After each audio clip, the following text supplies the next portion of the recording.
Hey there, readers! Welcome to my library and to this edition of The Book Traveler. Today, we're going to visit the home of one of my favorite authors since my childhood, C.S. Lewis.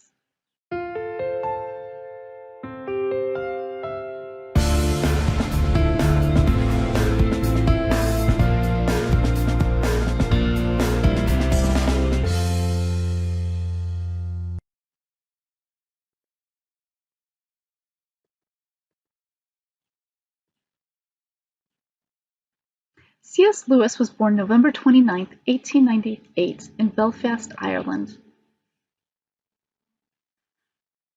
After serving in World War I, he spent much of his adult life teaching at Oxford and later at Cambridge. C.S. Lewis wrote over 30 books in his lifetime. He's probably best known for the Chronicles of Narnia, beginning with The Lion, the Witch, and the Wardrobe. My personal favorite is The Magician's Nephew. He's also known for the Screwtape Letters, The Problem of Pain, and many others. He also worked on the Oxford History of English Language and was an editor for one of the volumes. At Oxford, Lewis taught at Magdalen College. He frequently preached at the University Church of St. Mary the Virgin. Just outside of the church is this door that probably inspired him to write The Lion, the Witch, and the Wardrobe. You can also see these carvings of fawns on the doorway. And standing looking at this doorway, if you turn to your right, you'll see a lamppost. Like many authors, C.S. Lewis used things from his own life in his writing. The day that I visited C.S. Lewis's home, it was 101 degrees and there was no air conditioning in England, and I do not like hot temperatures at all. To get to his home, the Kilns, I had to take a bus and then do some hiking. And I was so grateful when I finally reached Kiln Lane and Lewis Close. C.S. Lewis lived at his home, the Kilns, from 1930 until his death in 1963. Today, the Kilns are curated by the C.S. Lewis Foundation, and it's a home for resident scholars.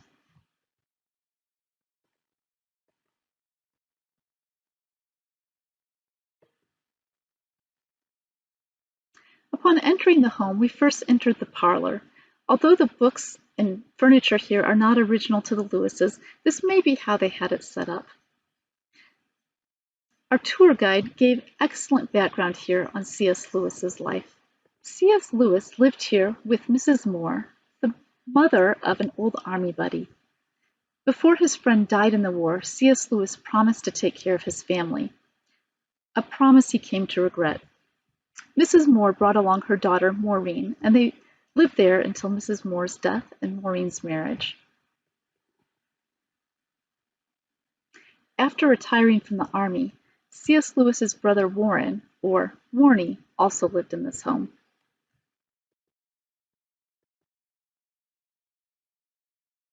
Mrs. Moore liked to entertain and to keep a busy social schedule, and she expected the Lewis boys to do the same.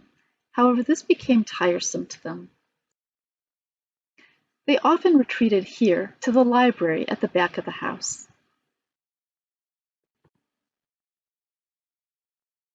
There are only a few objects in the home that were actually there during C.S. Lewis's lifetime. One is Maureen's piano. The other is this sign from The Eagle and the Child. This pub was a favorite of C.S. Lewis's, and he and the Inklings met there. When the pub was being renovated, Warnie found this sign in the trash and brought it home for his brother. The Eagle and Child pub seems to be perpetually under renovation, and it was closed when I was there. Across the street from the Eagle and the Child is another pub that C.S. Lewis spent time in, the Lamb and the Flag, and this pub was also closed for renovation when I visited.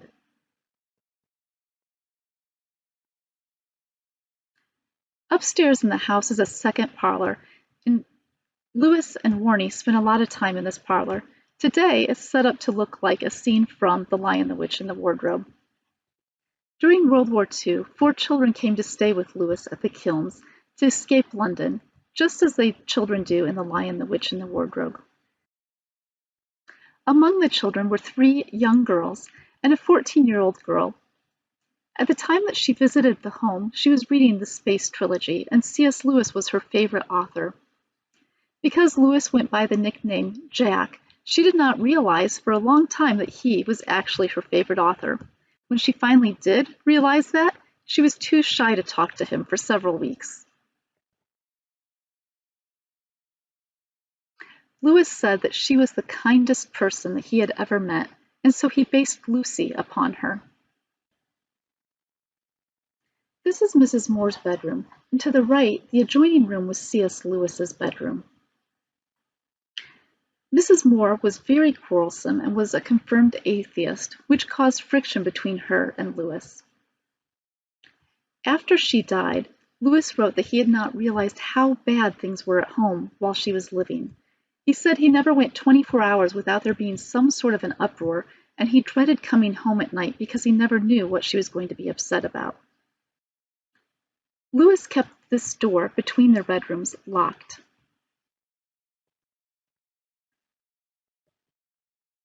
And he used this outdoor stairway to get in and out of the house and to go downstairs. After Mrs. Moore died, he continued to use this outdoor stairway because he had lost the key.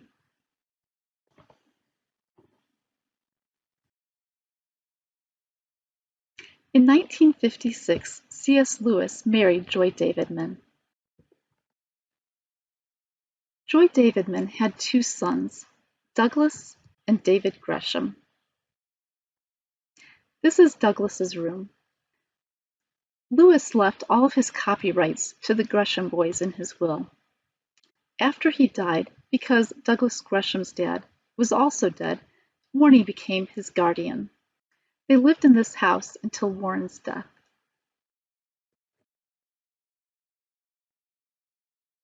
This is the kitchen at the Kilns. In the picture on the right, you can see there's an aga, which served not only for cooking, but also helped to keep the house warm.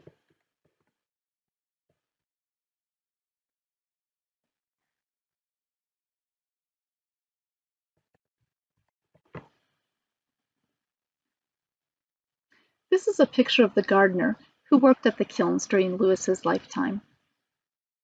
Lewis based the character Puddleglum off of him. In this picture, pouring tea is C.S. Lewis's housekeeper and her sister, and sitting is Douglas Gresham. At one point, C.S. Lewis was concerned about his housekeeper's cough, and he sent her to the doctor. He paid all of the medical bills, which she could not afford on her own. It turned out that she had tuberculosis, and because Lewis had sent her to the doctor when he did, it saved her life. This is a picture of C.S. Lewis's wife, Joy Davidman. At one time when a factory was built nearby, workers began cutting through their yard in order to save some time. Lewis put up a fence to try to keep the workers out of their yard. When this didn't work, Joy met them at the edge of the property with a shotgun. This seemed to be much more effective. Here are some of the events from C.S. Lewis's life. In 1898, he was born in Belfast, Ireland. In April of 1917, he enrolled at Oxford University and attended classes there until September when he was sent to France. In 1921, Mrs. Moore and her daughter Maureen moved in with Lewis. From 1925 to 1954, Lewis taught at Oxford. Following that, he taught at Cambridge. In 1930, Lewis and the Moores moved into the Kilns, and in 1931, he became a Christian. In 1933, the Inklings began meeting, and they met together for several years. This was a group of writers, including J.R.R. Tolkien, who met regularly to share their writing and critique each other. In the 1940s, Lewis published several pieces of writing, including the Screwtape Letters, The Abolition of Man, and he spoke on radio broadcasts. In 1950, his best-known piece, The Lion, the Witch, and the Wardrobe, was published. In 1951, Mrs. Moore died, and in 1956 he married Joy Davidman. Just over 3 years later, in 1960, Joy died of cancer, and 3 years later, in 1963, Lewis died at home at the kilns. These are some of the sources that I used to create this video. If you're interested in learning more about C.S. Lewis, these are two interesting books. On the left is the book Becoming Mrs. Lewis by Patty Callahan. This is a fictionalized story written from Joy's perspective that tells of her life before meeting Lewis, meeting him, and then finally their marriage. On the right is the book Dorothy and Jack by Gina D'Alfonso. Dorothy L. Sayers was a friend of C.S. Lewis. She's probably best known for her detective books about Lord Peter Wimsey. However, she also wrote many nonfiction pieces and did radio broadcasts about the same time that C.S. Lewis was doing his. There were some similarities in their backgrounds, including that they both spent much of their adult lives living with someone who was very difficult, and not until that person's death did they realize how much better things could be. Special thanks to the Lilly Teacher Creativity Fellowship, who helped fund this trip. Locations I visited on this trip include the Kilns, C.S. Lewis's home in Risenhurst, England, and Oxford University. Besides my own photos, I also got some pictures from readingtoknow.com and pilgriminNarnia.com. Thank you for joining me today.